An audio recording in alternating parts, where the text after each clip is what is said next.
Damos la bienvenida a nuestro video. El día de hoy, mis compañeros Carter Castro, Estefanía del Zamora y mi persona, Ahmed Bisueti, les hablaremos acerca del sistema de delación compensada, así que pónganse cómodos y disfruten el video.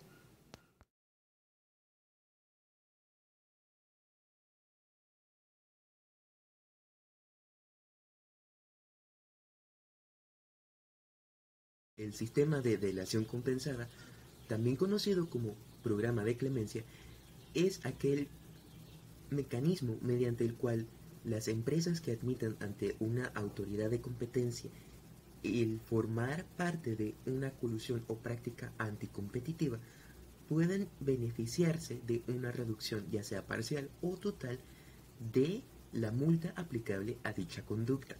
Según palabras de la APODECO, este programa o mecanismo es aquel que ofrece el beneficio de dispensar o disminuir el pago de la multa o sanción al primer agente económico que aporte elementos de prueba que denoten su participación en una práctica monopolística absoluta y que sirvan de base para que eventualmente la ACODECO pueda accionar y demandar dicha práctica anticompetitiva ante tribunales especializados de comercio, siempre que el agente económico no sea el líder del mercado ni sea el instigador de dicha práctica.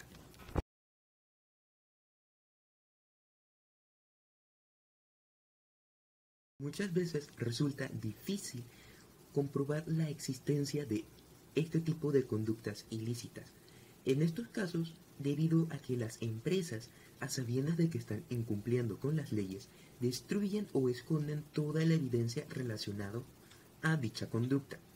El programa de clemencia lo que permite es que las autoridades puedan dedicar una menor cantidad de recursos a las actividades de investigación y de sanción, de este modo pudiendo utilizar dichos recursos en actividades de monitoreo para así probar la existencia de dicha conducta ilícita.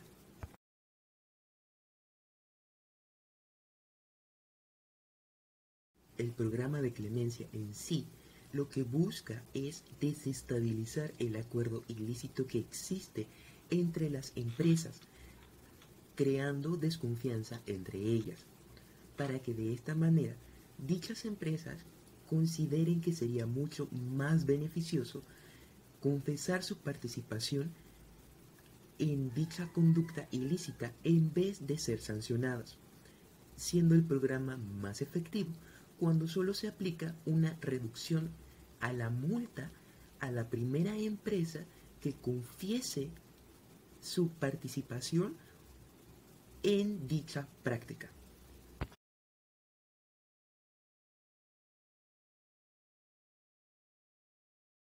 Para que el sistema de delación compensada o programa de clemencia sea efectivo, no basta con el simple hecho de establecer dicho programa y ya.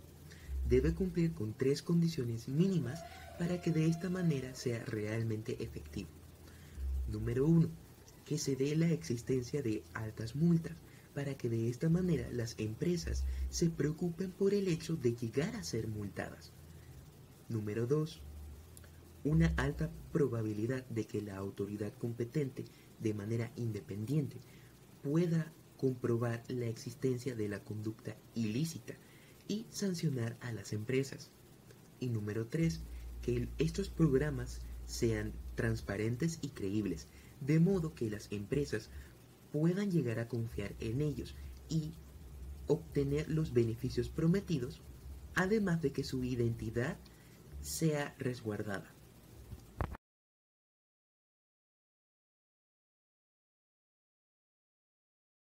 El sistema de delación compensada en Panamá está contemplado en la Ley 45 del 31 de octubre del 2007, en su artículo 104, y tiene su origen en la resolución A-064-15 del 10 de julio del 2015, que aprueba la guía de funcionamiento de dicho programa de beneficios de dispensación o disminución de sanciones. En el artículo 104, donde se imponen las sanciones, se nos indica que la autoridad podrá, es decir, la Acodeco podrá, en los casos en que la empresa que sea la primera en aportar elementos de prueba que eventualmente lleven a la autoridad a accionar ante los tribunales por la presunta realización de prácticas monopolísticas absolutas, el dispensar o disminuir el pago de cualquier multa o sanción que de otro modo hubiera podido imponerse, siempre que este agente económico no sea el líder del mercado ni el instigador de dicha práctica. Para continuar, tenemos lo que es el decreto ejecutivo número 8A del 22 de enero del 2009, en el cual se establece en su artículo 31 sobre reducción de sanciones de conformidad con el artículo 104 de la Ley 45, que se podrá dispensar o disminuir cualquier multa o sanción que pueda interponérsele a algún agente económico que presuntamente esté realizando prácticas monopolísticas absolutas.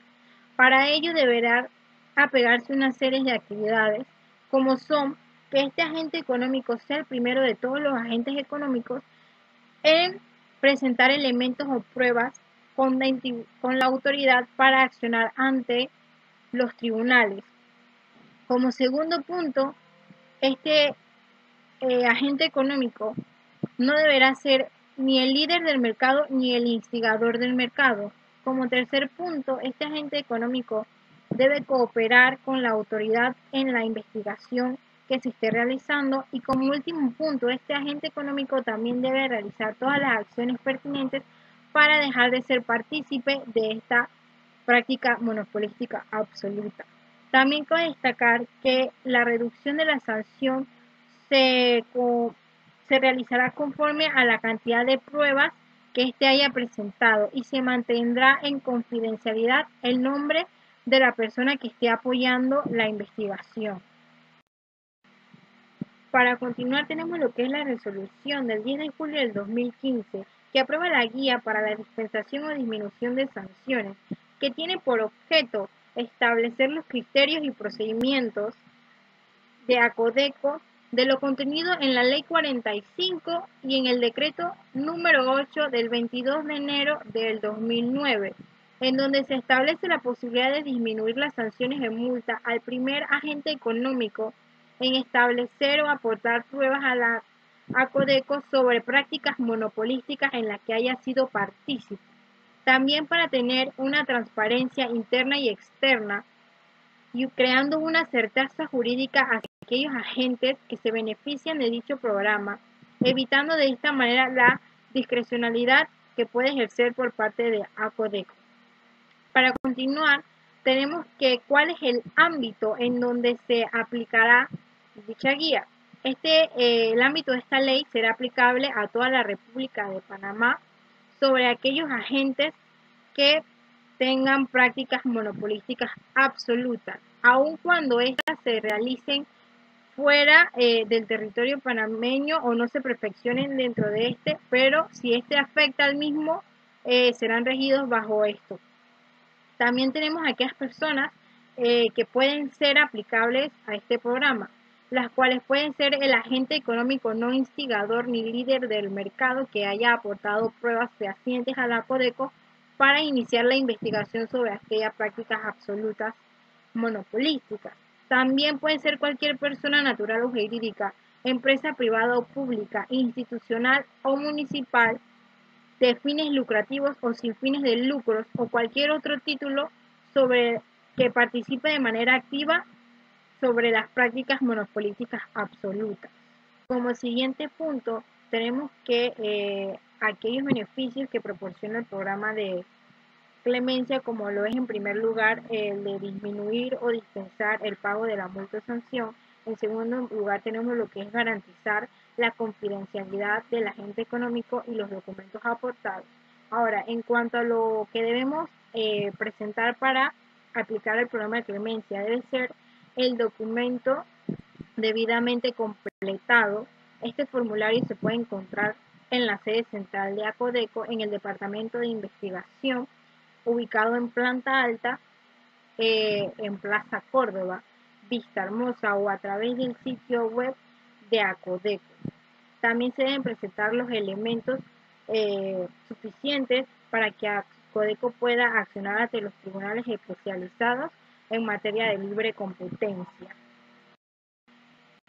En cuanto a cómo debe presentarse la documentación para aplicar al programa de clemencia, la solicitud y los elementos de prueba deben introducirse dentro de un sobre debidamente cerrado y sellado y presentarse ante al jefe del Departamento de Investigación de la Competencia de la Codeco.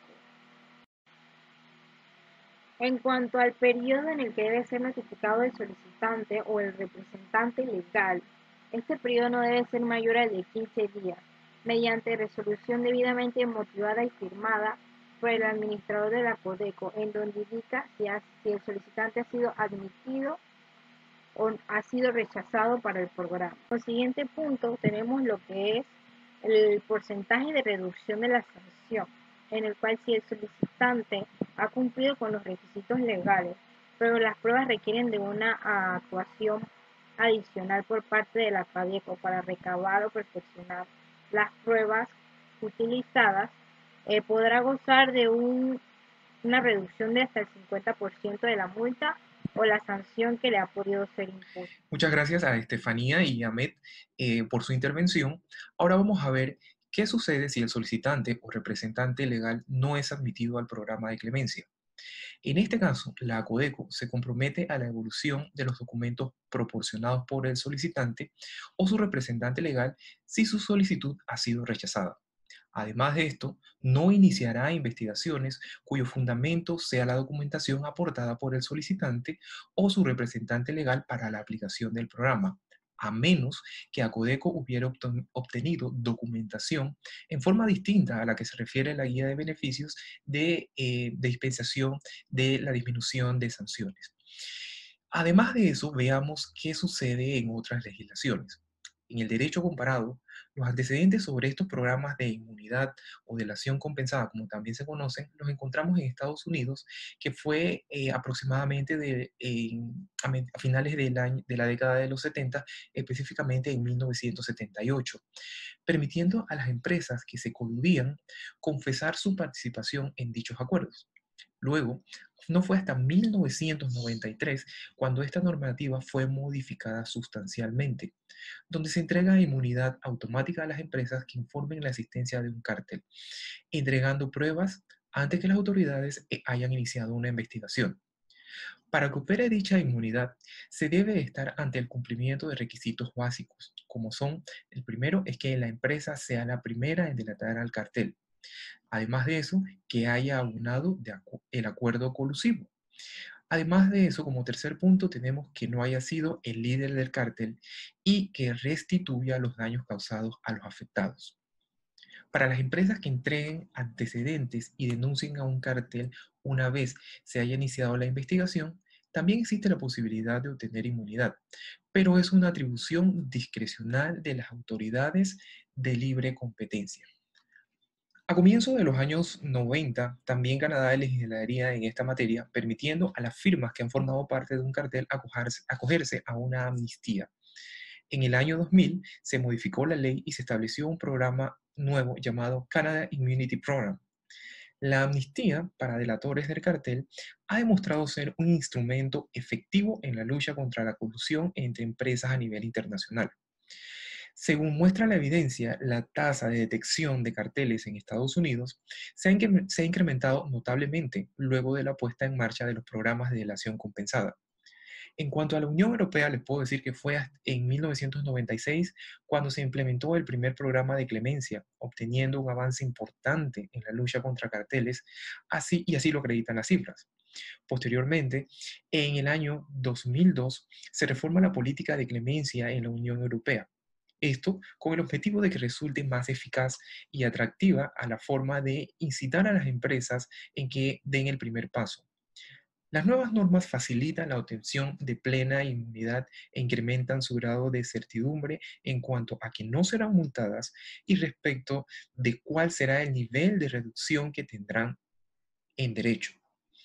Paulatinamente, distintos países fueron uniéndose a la tendencia, como por ejemplo Brasil, Alemania y Reino Unido en el año 2000, Francia en el 2001, Suecia en el 2002, Noruega y Suiza en el 2004, Australia y Nueva Zelanda en el 2005, Japón y México hasta el 2006 están entre algunas de las economías que pues cuentan con esta política de clemencia. Ahora veamos el cartel. ¿Qué es un cartel del que tanto hemos estado hablando y cómo se denomina? Pues en economía se denomina cartel o cártel, independientemente de cómo le resulte más cómodo pronunciar, a un acuerdo formal entre partes del mismo sector, cuyo fin es reducir o eliminar la competencia a un mercado determinado. Los carteles suelen estar encaminados a desarrollar un control sobre la producción y la distribución, de tal manera que mediante la colusión de las empresas que lo forman, éstas formen una estructura de mercado monopolística, obteniendo el poder sobre el mercado, en el cual obtienen mayores beneficios posibles en perjuicio, claro está, de los consumidores. Por ello, las consecuencias para esto son las mismas que con un monopolista. La diferencia radica en que los beneficios totales, que los máximos posibles de conseguir en el mercado, son repartidos entre los productores. Sus principales actividades se centran en fijar los precios, limitar la oferta disponible, dividir el mercado y compartir los beneficios. En la actualidad, el término suele aplicar a los acuerdos que regulan la competencia en el mercado comercial. Veamos algunos ejemplos de estos carteles y cómo funcionaron, cómo se fueron desarrollando.